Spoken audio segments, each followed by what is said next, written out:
The education system in Pakistan is a relatively new phenomenon. That means that Pakistan is not dealing with any education system, and probably because it has been neglected for a long time, there are no experts who take interest in this field.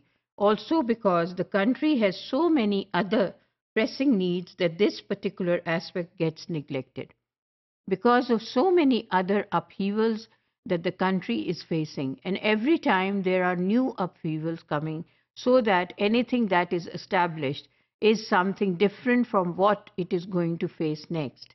The future problems which are arising, the work has not been done for that. So it becomes very difficult to cope with all the pressing needs that the country has at the moment. In all that, the education system has been neglected, and no one has worked on the needs of the schools, the needs of the certification, the needs of the training institutes that are required in order to develop skills for doing a job or a profession.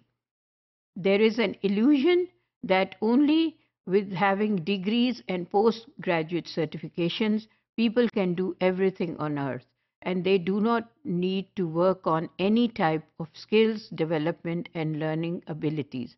And also, the government does not understand the difference between academic qualification and professional qualification. It is so that there may be people who do understand the difference between the two, but probably they do not have the opportunity to work on these issues. Or, again, as it is said, that it is something new for the government to be working on education systems, because most of the responsibilities of the education has been given to the people who are running businesses of schools.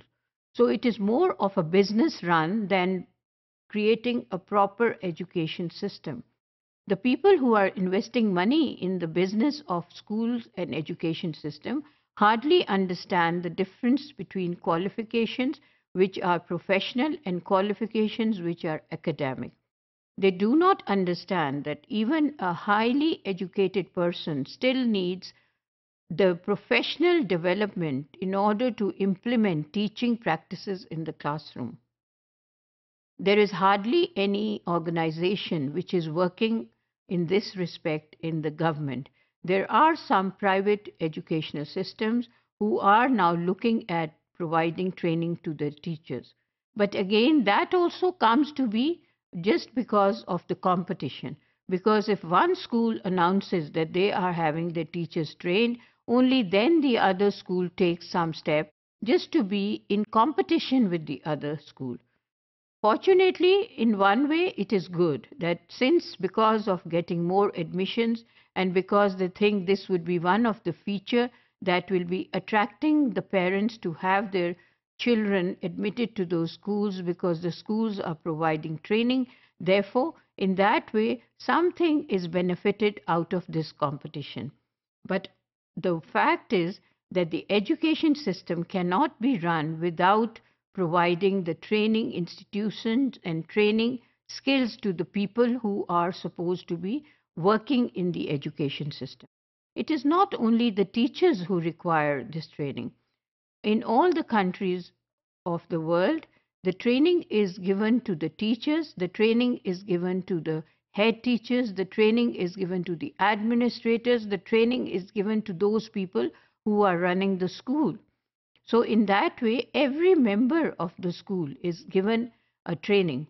Unfortunately, in Pakistan, there are, along with other pressures that the country is facing, the business which is being run as the educational system of Pakistan is based more on the investment and its gains.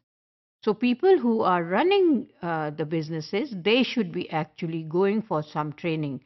They can always go for trainings abroad, or they can ask the government to provide training to them, because that should actually be one of the factor which should be important, and these people who are opening schools should be asked for getting this training, and then only it should be approved that they can open a school, because they just have a training of earning money and running a business. They just look into the matter as investment and profit.